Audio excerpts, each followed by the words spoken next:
Hello po mga manay! Welcome back sa aking kusina. Muli ako po ang inyong madiskating nanay at ngayong araw samahan niyo ako dahil magluluto tayo ng ginataang langka.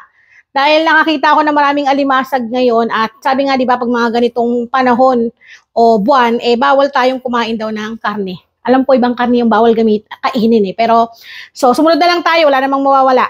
So this time magluto tayo ng ginataang langka na mas marami ang sahog sa langka. Sinong mahilig sa mga ginataan? Lalo na po ako. Gusto ko yung luto sa gata. Kaya naman wag na natin palampasin. Andito na yung mga sangkap na kailangan ko. Tara, magluto na tayo. At bago tayo mag-umpisa, flex ko lang sa inyo ang aking shallow casserole. Ito yung isa po sa aking Finiplex na isa sa aking mga binibenta. So ito po ay size 36 mga manay. Ang ganda niya, no? Pati ilalim. Pwedeng pang induction, gas stove, and electric stove. Ganon. So, ganito yung magandang gamitin sa mga gulay-gulay ginataan kasi nga malapad, magandang paghalu-haluan. So, buksan na natin yung kalan. Papainitin ko lang yan. Bali ako po ay magigisa mga manay dahil mahilig talaga ako sa gisa-gisa. Pero sa mga lola ko ginagawa lang, pakulo na lang talaga ng gata tapos pagkakulo, sama-sama na. Ako kasi gusto ko yung ginigisa. So, iba-iba tayo ng pamamaraan sa pagluluto. Kaya kung yung nakasanayan, yun na lamang po ang inyong sundi. Lagyan na natin ng mantika. Then, igisa ang bawang. Tapos, susundan kayo ng maraming sibuyas at luya.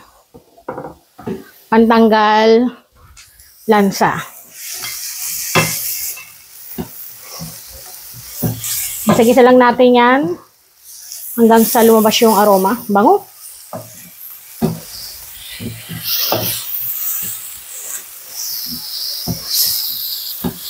Pagkatapos natin mag-isa, ilalagay na natin ang sangkatutak na mga alimasag. Pero bago alimasag pala, hipon muna. Kasi itong hipon, tatanggalin natin yan maya-maya. Ano kasi yan ma-overcook. So palalabasin lang natin yung kanyang linamnam. Halu-haluin lang natin yan.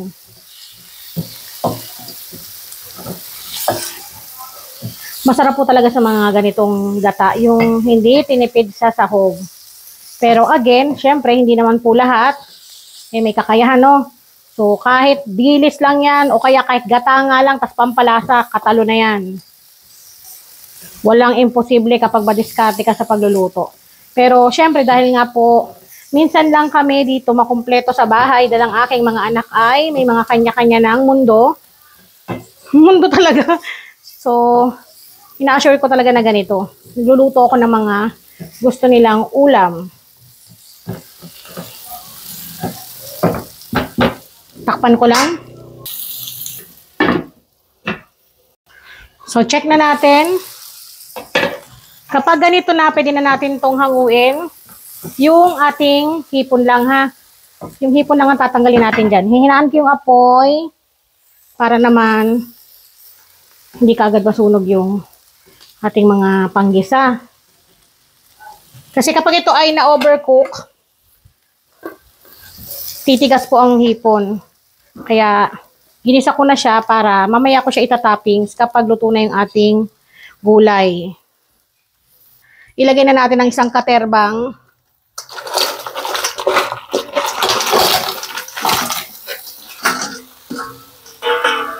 alimasag. Alimasag ba yan?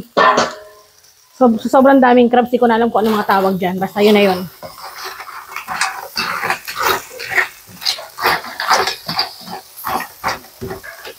Bali, eto, tatakpan lang muna natin para mag-orange yung kanyang kulay. Check na ulit natin. Haluin. Yun lang po ang kagustuhan ko kung bakit nagigisa-gisa ako. Kagustuhan. Kasi, ewan ba, parang mas naliles kasi yung lansa, lalo na pag mga ganito. Diba? Kaya po nagigisa ako. Pero sa iba talaga, kahit yung lola ko, pag nagluluto ng laing, pinagsasama-sama na lang talaga yung mga gata at yung mga pampalasa. Kaya iba-iba po talaga ng way. Bali dito, ilalagay na natin yung isang katerba din na langka.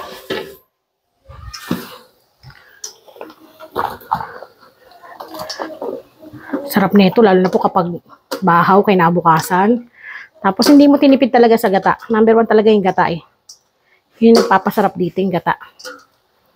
Kasi kahit maraming sahog yan kapag yung gata mo,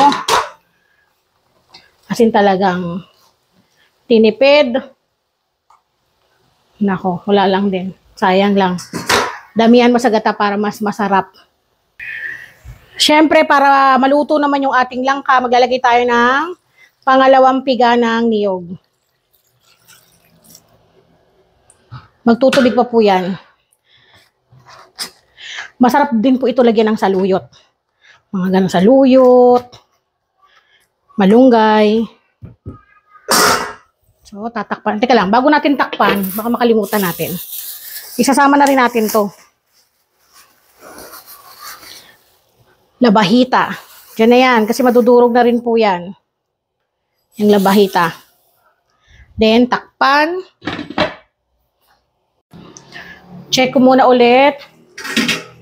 Para halu-haluin ko muna. Ayan. Para lumambot ng maigi tong gulay natin.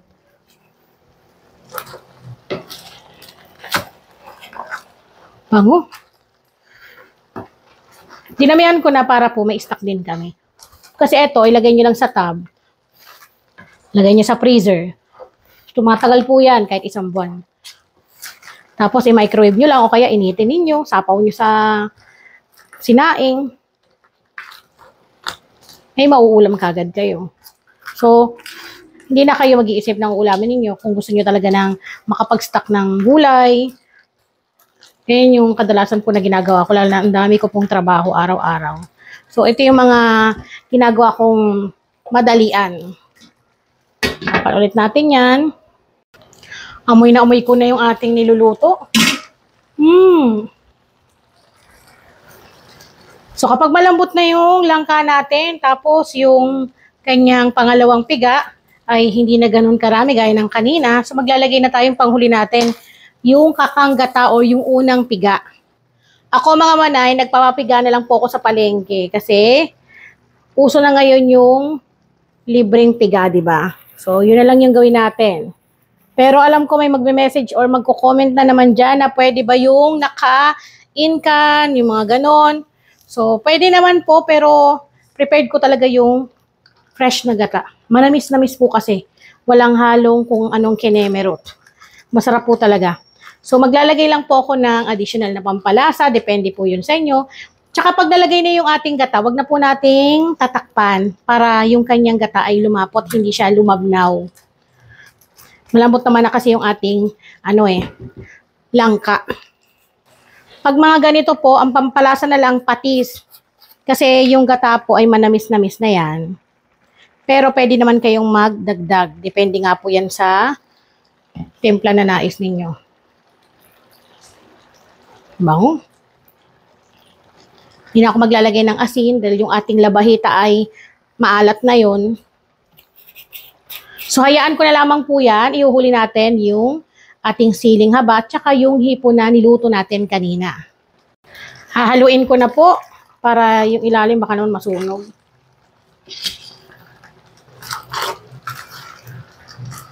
Bango. So, ilalagay ko na yung siling berde. Dahil ito po ay luto na rin naman na.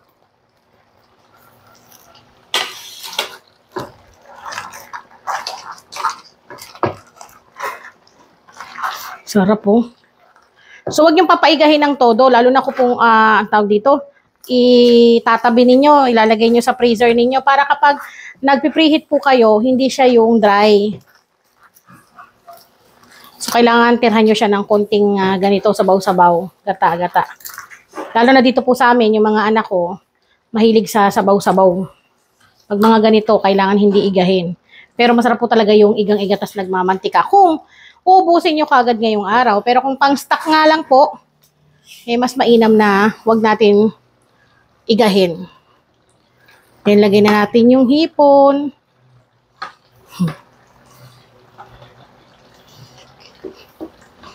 Sige nga. Tapos, meron tayong pritong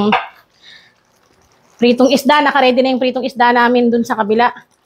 Oh. Pag ito nga naman ang ulam mo, hindi ka ba naman gaganahan kumain? Kaya pasintabi na lang dun sa mga hindi kumakain ng hipon. Pero talaga namang napakasarap nito.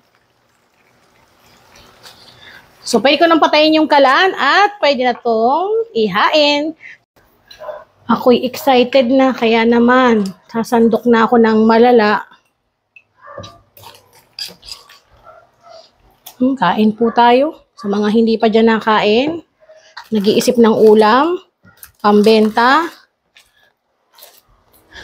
Lamang talaga ang sahog sa langka.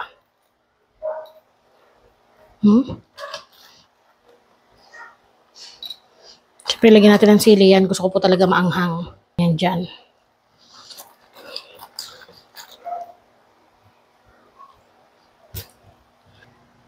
At eto na nga po mga manay, ang ating ginataang langka na overload sa sahog.